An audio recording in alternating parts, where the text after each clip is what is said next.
마가복음 15장 42절부터 47절,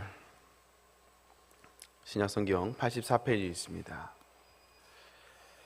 신약성경 마가복음 15장 42절부터 47절까지 말씀, 우리 다 찬 줄 알고 한 목소리 같이 말씀 받습니다. 이날은 준비일 곧 안식일 전날이므로 저물었을 때 아리마대 사람 요셉이 와서 당돌이 빌라도에게 들어가 예수의 시체를 달라 하니, 이 사람은 존경받는 공회원이요 하나님의 나라를 기다리는 자라. 벌써 죽었을까 하고 이상히 여겨 백부장을 불러 죽은 지가 오래냐 묻고, 백부장이 알아보기 본 후에 요셉에게 시체를 내주는지라. 요셉이 세마포를 사서 예수를 내려다가 그것으로 싸서 바위 속에 판 무덤에 넣어두고 돌을 굴려 무덤 문에 놓으매, 막달라 마리아와 요셉의 어머니 마리아가 예수 둔 곳을 보니라. 아멘. 오늘 말씀을 가지고 마가복음 67번째 말씀, 하나님은 의외의 인물을 통해서 일하신다라는 제목으로 함께 은혜를 나눕니다. 그 영화나 드라마를 보면 이제 복선이라는 그 연출 방법이 있죠. 주인공이나 주인공의 그 현실이 고난이 많고 또 뭐 여러 가지 어려운 상황이어서 절망적인 현실이지만, 역설적으로 그 안에 그 희망의 이런 메시지들을 두는 것을 보게 됩니다. 그래서 암울한 현실 속에서도 작가가 이제 의도적으로 그 소망의 희망의 씨앗처럼 일종의 이제 복선을 이제 깔아놓는 걸 보게 돼요. 오늘 이제 마가복음의 저자인 이 마가도 오늘 이제 본문을 보면 그런 복선들을 좀 심어놓는 것들을 보게 됩니다. 그 우리가 지난 시간에도 살펴보았지만 그 예수님의 십자가의 죽음은 사실 할 말이 너무나 많은 죽음이에요. 이게 딱 명쾌한 죽음이 아니지 않습니까? 우선은 이렇게 억울한 죽음이 없어요. 죄도 없는 예수님을 붙잡아다가 갑자기 밤에 붙들려서 새벽 내내 이게 매질을 하며 취조를 당했고, 그리고 그날 오후 3시에 결국 숨을 거두거든요. 그러니까 하루가 채 걸리지 않아서 모든 게 다 일사천리로 끝내버립니다. 아니 무슨 죄를 졌다고 해서 이렇게 아무리 큰 죄를 져도 이렇게 빨리 처리하진 않거든요. 그리고 또 이해할 수 없고 너무나게 허무한, 참 물음표가 많은 죽음이 아닐 수가 없어요. 왜냐하면 예수님이 메시아로서 공생애를 살아가면서 좀 수많은 기적들을 행하셨거든요. 그래서 수많은 기적과 이사를 행하신 주님이 정말 이 너무나 억울한 이 상황, 이런 상황 속에서도 그 억울함을 풀기 위해서 뭔가 이제 기적을 행할 수도 있고 뭔가 능력을 행할 수도 있음에도 불구하고 너무나 허무하게 아무런 능력이 없는 것처럼 돌아가 버리셨거든요. 그냥 십자가에서 죽어버리셨어요.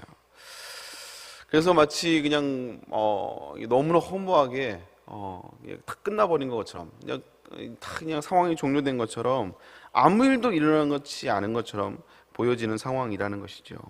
근데 우리가 지난 화요일 날 살펴봤지만 마가가 이제 크게 두 가지 그 그룹을 대조해 보면서 능력이 많아 보이고 또 힘이 있는 그런 대다수의 그룹, 그리고 예수님을 조롱하는 그 그룹과, 그리고 힘이 없이 조용히 예수님을 따라가며 눈물로 바라봐야 됐던 두 개의 그룹을 대조하면서 보였잖아요.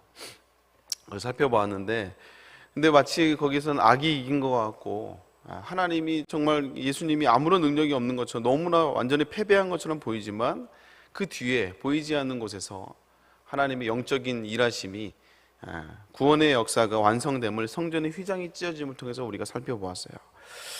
근데 그거는 이제 현장에 보이지 않는 이면에서 하나님이 역사하심이었지만, 또 오늘 본문에 오늘 마가는요, 또 다른 이제 복선과 같은 장치를 하나 마련해 둡니다. 그게 뭐냐면, 모든 것이 다 끝나버린 상황 가운데 마치 하나님이 이게 실패한 것 같은, 예수님의 사역이 실패한 것 같은 이 상황 속에서 의외의 인물을 배치해서 또 진리를 고백하게 하는 것을 보게 됩니다. 그게 누구냐면 오늘 나오고 있는 이제 아리마대 요셉이라는 사람이에요.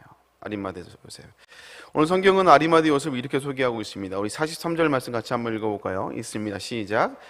아리마대 사람 요셉이 와서 당돌이 빌라도에게 들어가 예수의 시체를 달라 하니, 이 사람은 존경받는 공회원이요 하나님의 나라를 기다리는 자라.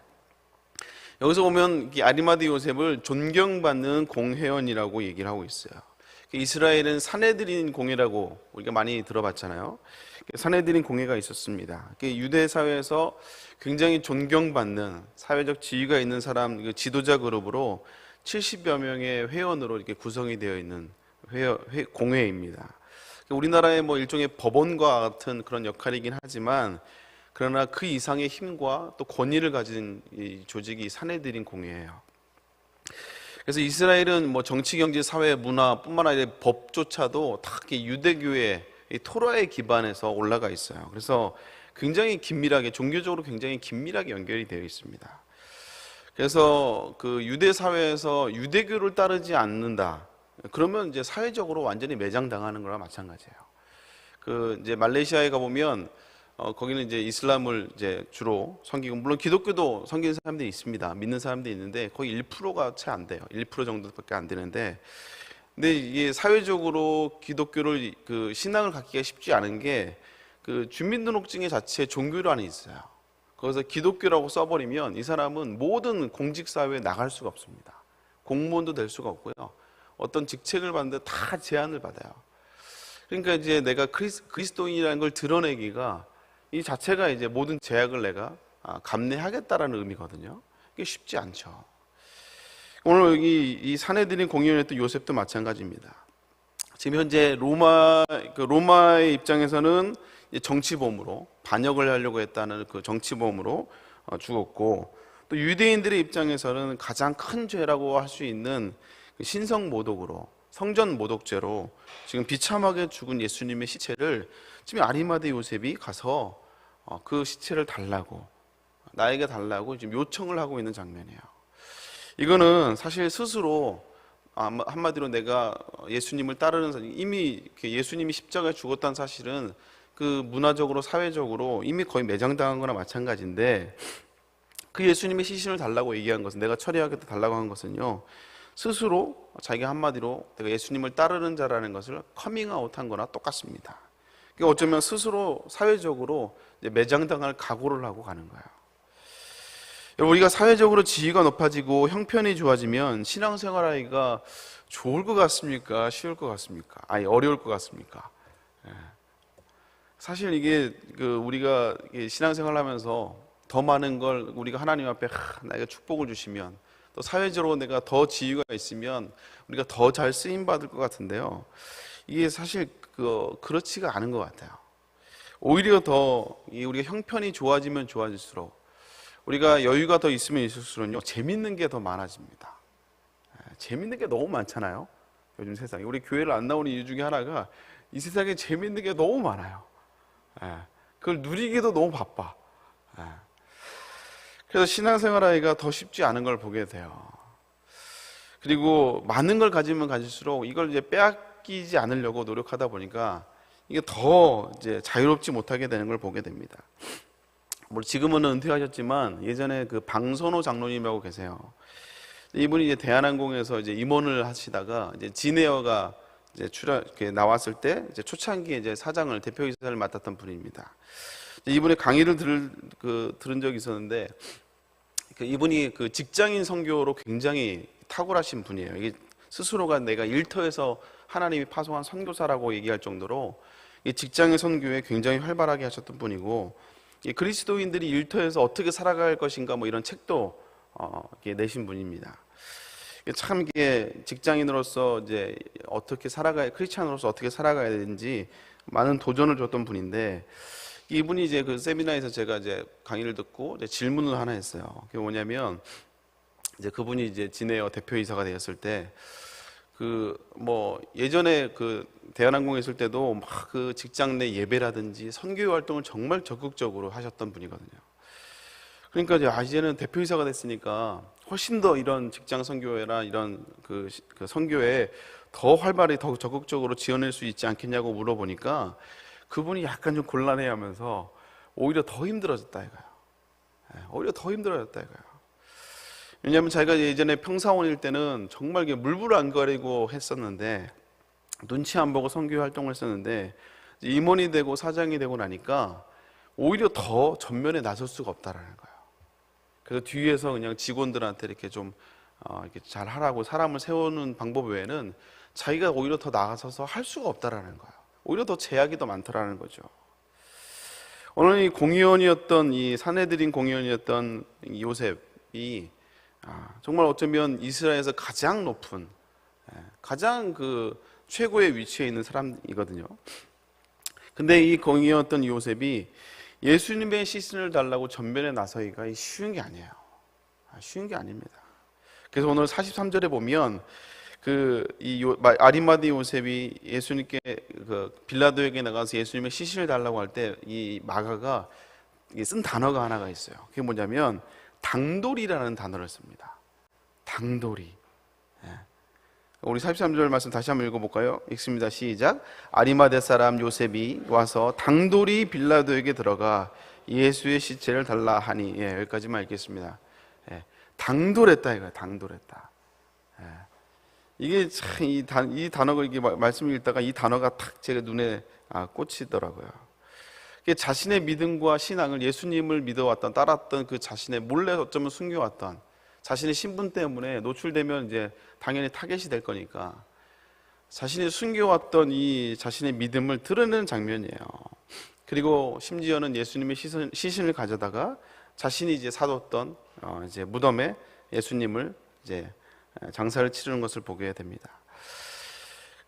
그래서 오늘 이 마가는요, 정말 너무나 허무하게 죽은 것 같고, 예수님이 마치 실패한 것처럼 보이는 상황 속에서 거기에 탁 플룻처럼 이게 그 복선과 같이 한 사람, 의외의 인물을 아리마대 요셉을 거기에 딱 배치하고 있는 걸 보게 돼요. 그리고 우리가 지난 시간에 앞장에도 보았지만 39절에 보면 예수님을 그 십자가형을 했던 그 백부장이 예수님을 향해서 이렇게 고백을 하죠. 이 사람은 진실로 하나님의 아들이었다라고 고백을 합니다. 제자들, 이거 뭐 당시 백부장은 그 로마의 그 이방이었을 뿐만 아니라 로마의 황제를 카이사르를 신의 아들이라고 고백했던 사람들이거든요. 근데 그가 뭐라고 고백하냐면 이 사람은 진실로 하나님의 아들이었다라고 고백하고 있는 걸 보게 돼요. 어쩌면 수많은 죽음을 보았겠지만 수많은 십자가형을 처했겠지만 그 처형 가운데 예수라는 사람의 십자가형을 처리하면서 그의 고백은 이 사람이 진짜 하나님의 아들이었다라는 것을 고백하고 있죠.